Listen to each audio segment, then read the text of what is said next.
Hi everyone, my name is Imamadi and today the Daily Seni would like to interview Bil Musa. Hey everybody, Bil Musa here. Okay, alright, so let's start with the first question. So you have an album coming up next month.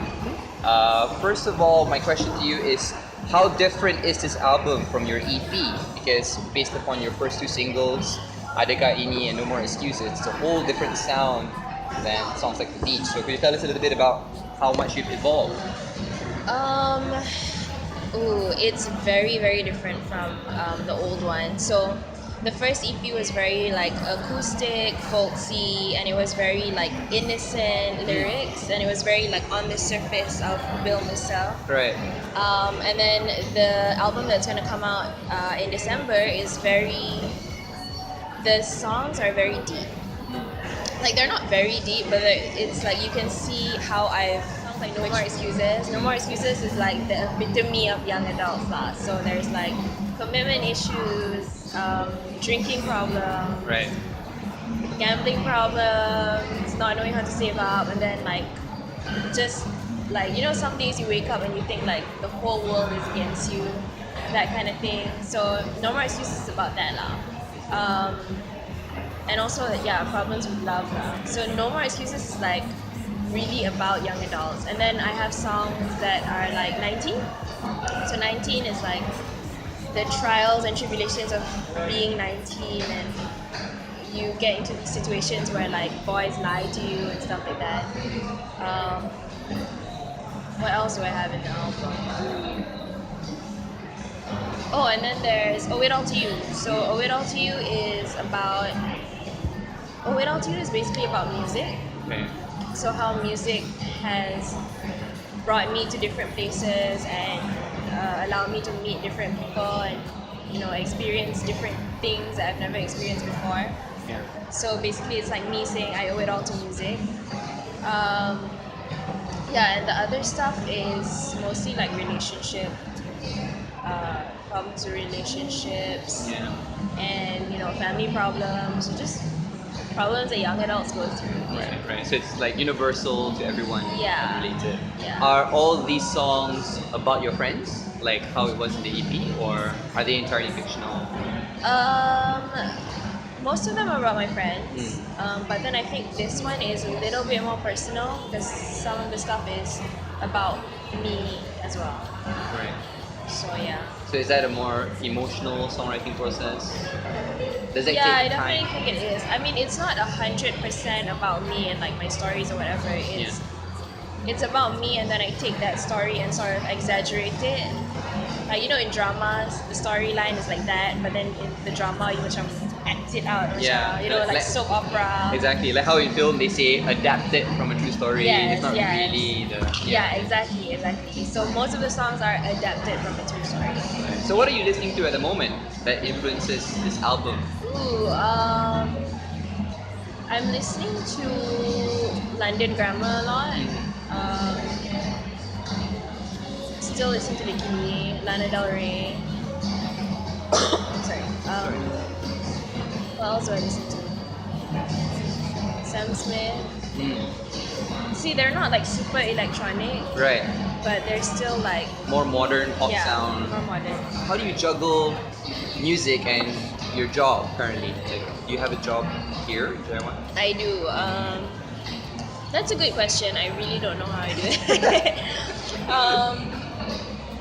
I really don't know. Sometimes I think I'm crazy. Like, Right. Because even taking this music career was like a 1 month decision. You had to think about it. yeah. So the reason why I wanted to get a job was to, number one, like for me, with everything that you do, even though you want to go 100% in doing it, you always have to have a backup plan. Right. That's number one. Number two is I wanted to be comfortable, so I needed more money. Yes. So I'm like, okay, I need a job. And then the third reason is to basically shut my parents up lah. Because my parents are always like, they do support my music career now after a while. Yeah.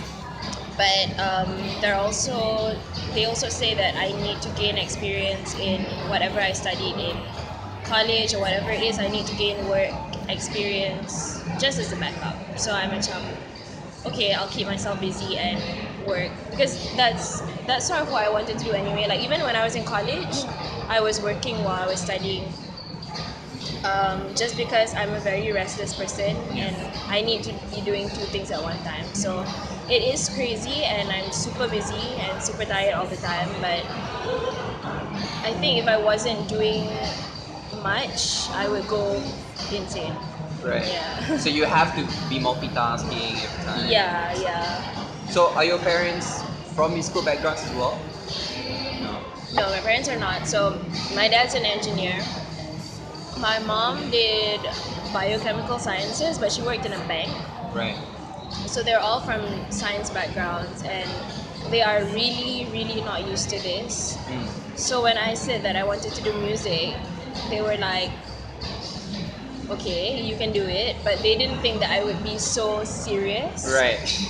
Yeah, but then when my first EP came out, they were more supportive lah, because before that, I would go to college from like 8 to 8, and then after that go to the studio at 10 and record until like 3 a.m. Yeah. And I would get back at like 3 or 4 a.m. and then they'll be like, what are you doing? Right. And then obviously my dad, he's very protective because I'm a girl. So my studio is at Mutiara Heights, which is like half an hour away from my house in Hartaman. So obviously my dad's gonna be worried if I don't come home like by 4, by 3. So you used to commute from Hartaman to Mutiara Heights like every Yeah, so day. I went to college in Lakeside, Taylor's Lakeside. Right. So from Taylor's I would go to Mutiara Heights and then come back at like 3 to my house in Hartaman. It's crazy. Yeah, so my dad thought that I was insane lah, but then he was very like bising lah. Every morning macam 2 a.m. he'll start calling me macam, oh bila nak balik semua. But then after my EP launch, he was like more chill about it lah. He saw that macam, oh, okay, you have people who like your music and Oh, he you're was kind at of the EP serious. launch. Yeah, he came lah. He was like, and you're kind of serious about this and the music's actually quite good. So he sort of let me do what I wanted. Yeah. But then he still had like macam his Reservations lah. his reservations and also his what do you call that his like syarat lah, Right. or like, okay, you can do this but finish your degree, which I did. That was like my goal also, to finish my degree. Yeah.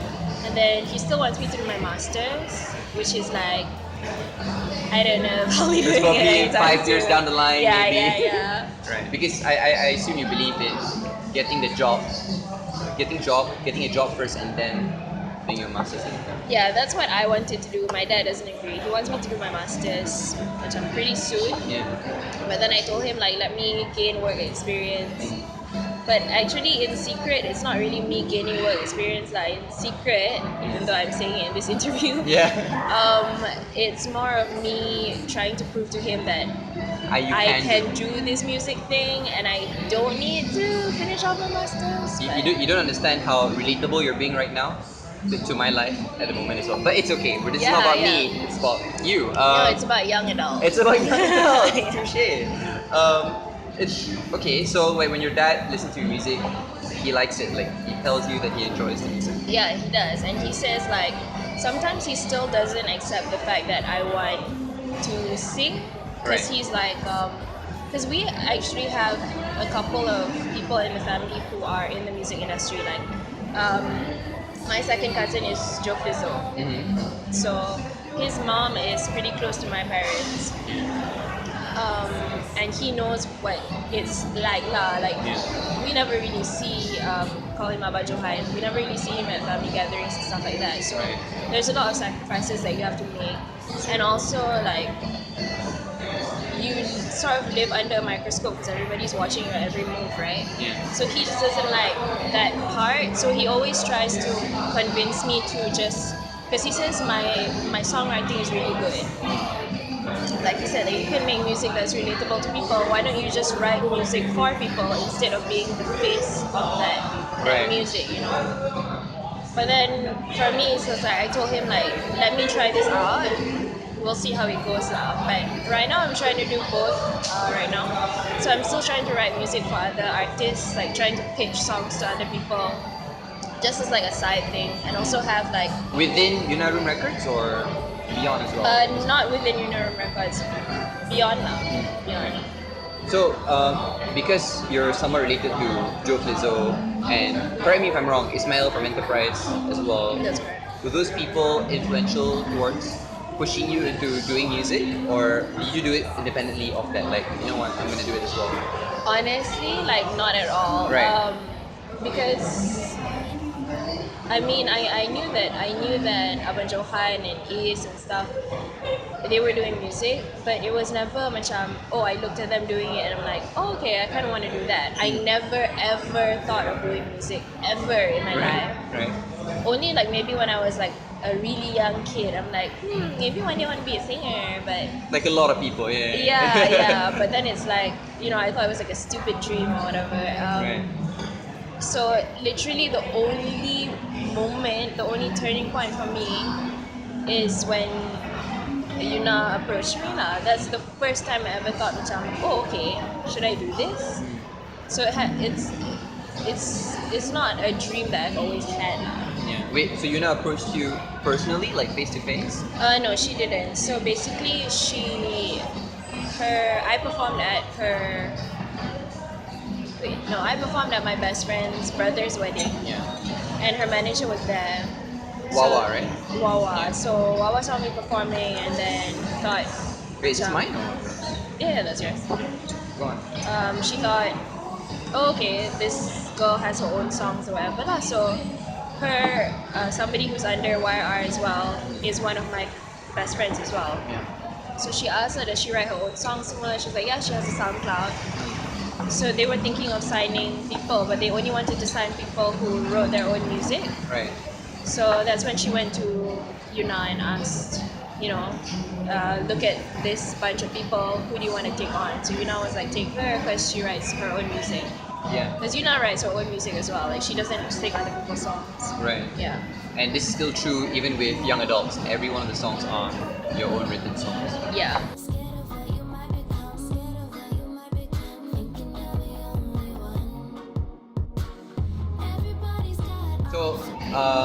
So I've read in other interviews, people seem to compare you to Yuna a lot, which I don't understand, except from Thank Yuna you. Room Records thing. I mean, like, so many singer-songwriters are like that. Like, Yuna Yeah. shouldn't be the first comparison. Yeah. Like, there was a time when people were like, oh, Yuna ni macam Ingrid Michaelson lah. And then, you know, Yeah. it's like, but do you get annoyed by that comparison? I don't. Okay, at first I sort of did. I'm not gonna lie. But okay, I'm just gonna bring out the horoscope card again. Okay. I'm into that kind of thing. Right. So I'm a Libra.